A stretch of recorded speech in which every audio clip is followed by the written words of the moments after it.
In this video, I want to talk about the RØDE NTH-100 headphones. They're brand new. I really like them. Now some disclaimers. By the way, for this review, just to let you know, I bought these myself. They weren't sent to me.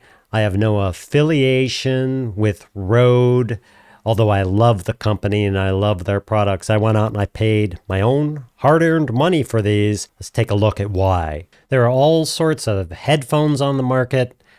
Some are really great. Some are not great at all. You can get headphones for $20 and you can spend $4,000, $5,000, $6,000 for headphones. What makes the difference in the price?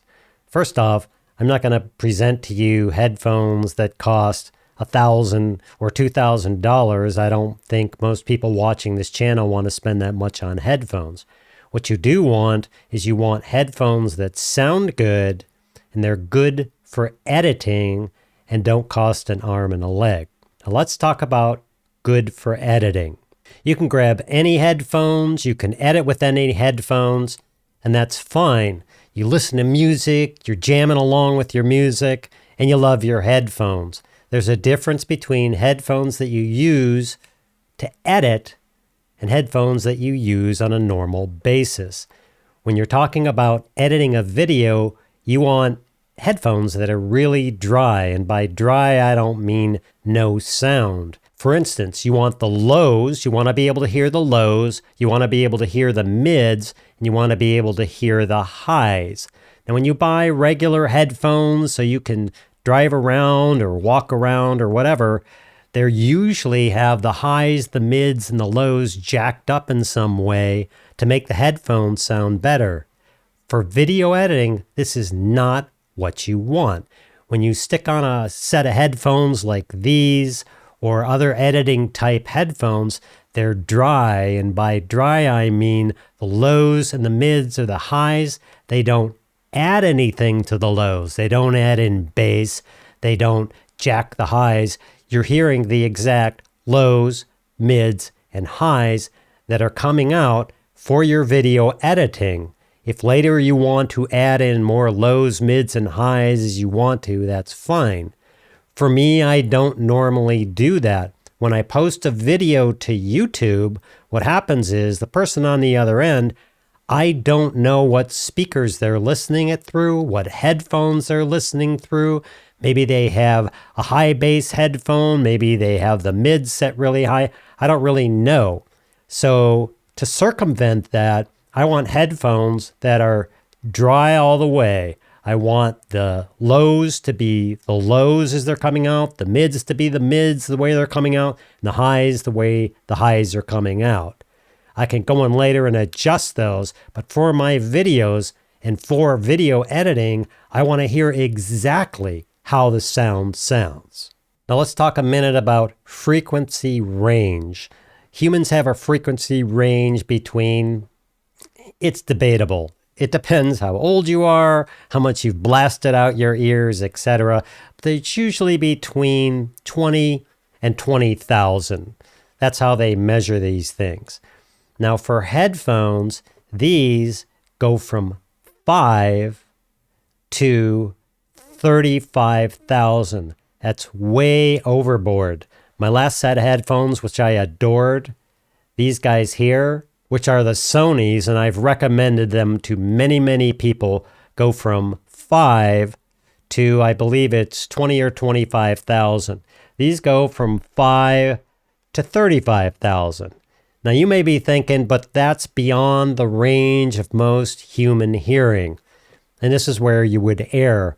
There are certain sounds when you're listening to videos or you're listening to music, there are certain sounds that are mixed so you can feel the sound and not necessarily hear it.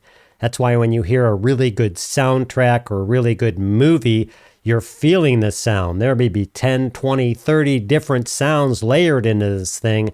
And there are people using really high-end and high dynamic range headphones and speakers so that people can feel those sounds. I want that too, which is why I love the range of these headphones. So one of the things I really like about these headphones is if you look at the other headphones I had, which I absolutely adore, I have these Sony MDR V600s, which I've used for a really long time. You can notice that these things are falling apart.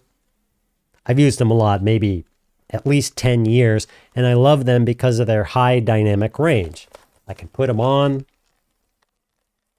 They fit my ears nicely, but I get exactly what I want to hear before I start post-processing my sound. The thing about these new Rode headphones, if you look, is they've added in a bit of depth here on the end. So when I put them on my ears, unlike most other headphones, my ears don't rub against the side. There's enough room in there, so my ears are just free floating. It doesn't matter if I have big ears or small ears. They've designed them so they sit on my ears really nicely.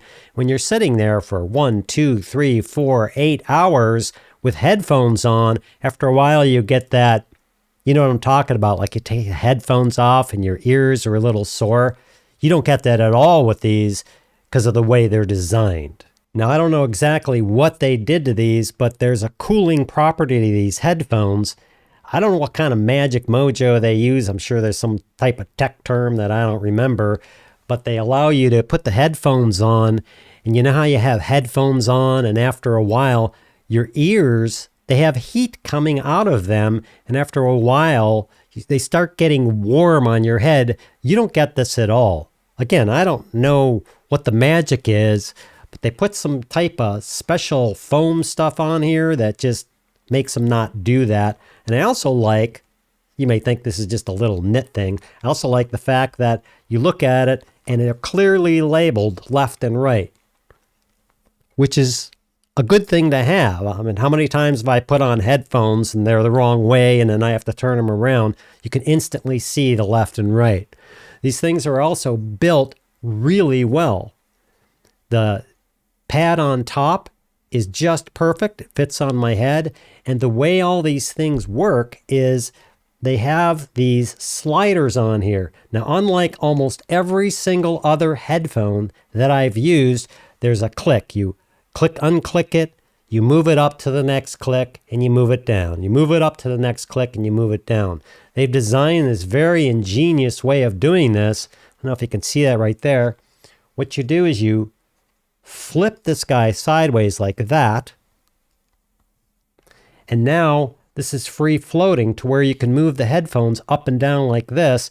And instead of a click, click, click, you can move them to any position at all. When you're done, you just turn this back over here and they're locked in place and they don't go anywhere. You can't pull these at all. This is a very unique design I haven't seen in practically any headphones that I have used. And I absolutely adore this because I can adjust these up and down to perfectly fit my ears. Now, the thing that I really love, besides how good they sound, the thing I really love about these is I have these headphones and I'm always got this thing going on, and they've done something incredibly unique with these. The headphone jack, which is now sitting off here to the right, my other headphones don't do that. The cord runs to the left, runs down in front of me. If I had where I was plugging in over to here, check this out. Bam. I just changed which side the plug is going on, and it's locked in there. You push it up, you give it a little turn, bam, and you got it in there. Let's go to the other side. And they lock in really well, and they don't come out. This is a fantastic thing for headphones. I haven't seen this on many other headphones at all. Also notice the connectors, the standard here, gold connectors, which obviously are awesome. It also comes with a 1/4 inch, which simply screws onto here. Also a gold connector. Comes in handy if that's the type of connector you need. Now again, if you're going to do video editing, you should get video editing headphones, and these really fit the bill. Now for people who are worried about the price, you don't want to spend $500 to $1,000. These are a steal at $149 currently. I have links below the video. You should check them out. If you want to do video editing, you want to keep your video editing without all the additions and everything else, these will fit the bill, and I highly suggest you do that. There may be times when you've been editing a video or doing your videos and you put it up on YouTube or something and you don't really get the response you want. You get, oh, your bass is too loud, or this is too high, or this is too whatever. It's because you're not using level headphones that don't add. If you want to add in little nuances later, a little more bass or something, that's part of the editing phase, and these really fit the bill. I really highly recommend these. I have links in the description below. I hope that helps. Thanks for watching. Oh, by the way, I want to say something to a few people up on Amazon and other places. Although these particular headphones from Sony that I used to have aren't available anymore because Sony doesn't make them anymore, Sony. There are people apparently who bought some of these. They were originally around $100 and are selling them up on Amazon and other places for $800 and $900. And I just want to say to you all,